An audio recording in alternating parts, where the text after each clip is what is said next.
that of all the rocks upon which we build our lives, we are most dependent on the family. The family is that most important foundation. And we are called to recognize and honor how critical every father is to that foundation. They are teachers and coaches, they're mentors, and they're role models. They are examples of success and the men who constantly push us towards success. But if we're honest with ourselves, we'll admit that too many fathers are also missing. Too many fathers are MIA. Too many fathers are AWOL. Missing from too many lives and too many homes. They've abandoned their responsibilities. They're acting like boys instead of men. Out of all the lies we choose to believe, the most scandalous lie of all is the one this man repeated in that speech. A lie repeated in every ghetto, suburb, street corner and palace of the realm. A lie so big and so transparently false that it makes the truth itself redundant. That's right. This lie puts the truth out of business, because what it really reveals is that nobody, not even those who are sworn to defend truth, could care less about the truth. If not, how else would you, assuming you're a fair-minded and reasonably intelligent person, explain the glaring omissions from Mr. Obama's speech on the impact on calls for fatherlessness? Because, like everyone else who claims to be addressing the problem of fatherlessness, he laid the blame entirely on fathers. A problem which by necessity demands the participation of a man and woman is presented as a problem caused only by men. Later on in the speech he applauds single mothers for their heroism. And heroism here amounts to spreading their legs, getting pregnant, becoming single mothers and maintaining their broods on taxpayers' money, of which few of them ever lifted anything other than their asses to earn. It was Mother's Day over here in England yesterday, another female-centered day in the calendar, just like the other 364 days of the year, on which we were called upon yet again to worship at the altar of Goddess Woman. I'm going to take this opportunity to force into your consciousness the pink elephant sitting in the middle of the room that you would rather ignore in the debate on the cause of fatherlessness. That pink elephant is mothers themselves. There's a long-standing conspiracy of silence to conceal the role that women play in fatherlessness. This conspiracy has recruited everyone, save a tiny handful of men like me, into its ranks.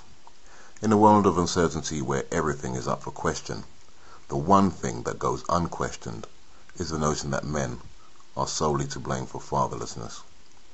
Everyone's agreed that men are responsible for fatherlessness. Why? Because men have sex with women, and men make women pregnant. The obvious inference being that women are sexually passive victims of irresponsible men who are left holding the baby. But don't you find it odd and illogical that the assault on fatherlessness only ever begins at the point where a child exists and the father is now absent? Why don't they ever attack fatherlessness much earlier in the process? Why do the likes of Obama never attack the cause of fatherlessness at its root, the mother? In his speech, Obama links a number of social pathologies to fatherlessness, lead among these being poverty. He's admitting that women are having children and bringing them into deprived circumstances. Do women therefore not have a responsibility to defer childbirth until they are in a better position to support and raise children? What about that responsibility, Mr. Obama? Women are far from the sexually passive victims they're portrayed to be by their own victim-filled accounts and by social commentators of all stripes. On the contrary, women themselves are the ones who declared their sexual liberation some 40 years ago. That claim to sexual freedom came on the backs of new abortion rights and the contraceptive pill, both of which give women absolute control over the timing of childbirth. So in light of those simple truths, it really staggers the mind how people persist in blaming fatherlessness on the people least able to control it. Fathers. It seems sexual liberation means sex without consequence for women, while for men it means persecution and punishment. Mother's role in fatherlessness is not confined to before pregnancy or childbirth. We can make the case against mothers anywhere in the chain and still find mothers to be the leading cause of absentee fathers. Respected research, not Oprah, Tyra, or the good black man, shows that a mother's attitude to father involvement is the key determinant of whether a father stays involved in his children's lives. If the mother actively and constructively encourages father involvement, the more likely he is to remain in his children's lives. If she's indifferent or hostile to the father, then she will abuse her position as custodial parent to disrupt the father-child relationship, until the father simply stops trying. This practice is so common, it even has a name. It's called parental alienation. It's where the mother exploits the legally embedded presumption that fathers are dangerous, and makes all manner of obscene accusation against the father in court hearings over access disputes. It is now standard practice for lawyers to advise mothers to claim to be in fear of the father, since this automatically invokes the restraining order, courtesy of violence against women laws. The effect of this is to undermine the father's case for custody or access in later proceedings. It doesn't matter that the accusations are unsubstantiated or later proven false. What about fatherlessness created by divorce? Who initiates 80% of divorces? Wives. Now I know there will be those who try to justify this using the good old abuse excuse. But the truth is, abuse or cruelty is only cited in 6% of divorces. So I will be deleting the comments of those who raise this red herring.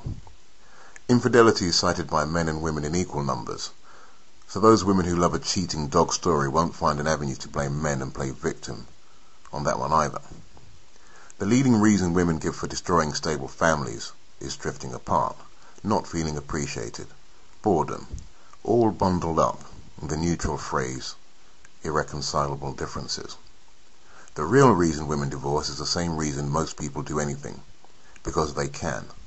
They walk away with their children and most of whatever assets were accumulated in the marriage, also taking a huge chunk of their ex-husband's future earnings and pensions.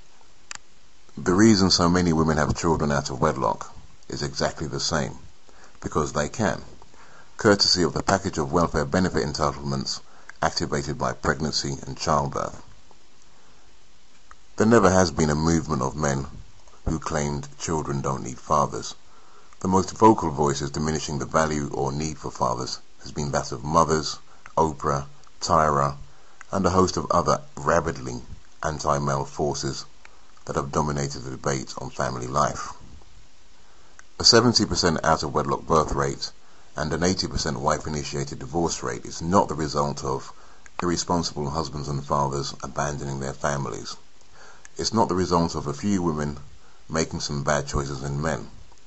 It's a mass movement, a matriarchal takeover, a coup to displace fatherhood and break the supremacy of patriarchal power.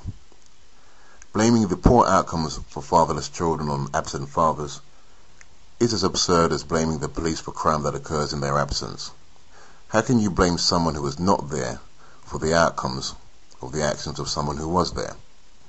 I thought an alibi which placed you away from the scene of a crime was all the proof needed to show your innocence.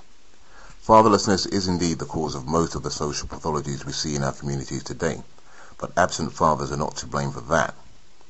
The blame lies with mothers who deliberately create fatherless homes by welfare or by divorce. The father's position in the family has been weakened to the point where fathers can only look on powerlessly as their children become wards of a welfare state that people like Mr. Obama want to expand and empower themselves to encroach even further into people's private lives. There are no voices seeking justice, only father-blaming interests who want to perpetuate the myth of the deadbeat dad because they profit of the misery and dysfunction that fatherlessness causes. Well, I give notice that more and more of us are waking up to this corruption, and we will fight against it. Thus ends my address to mothers on Mother's Day. Leia.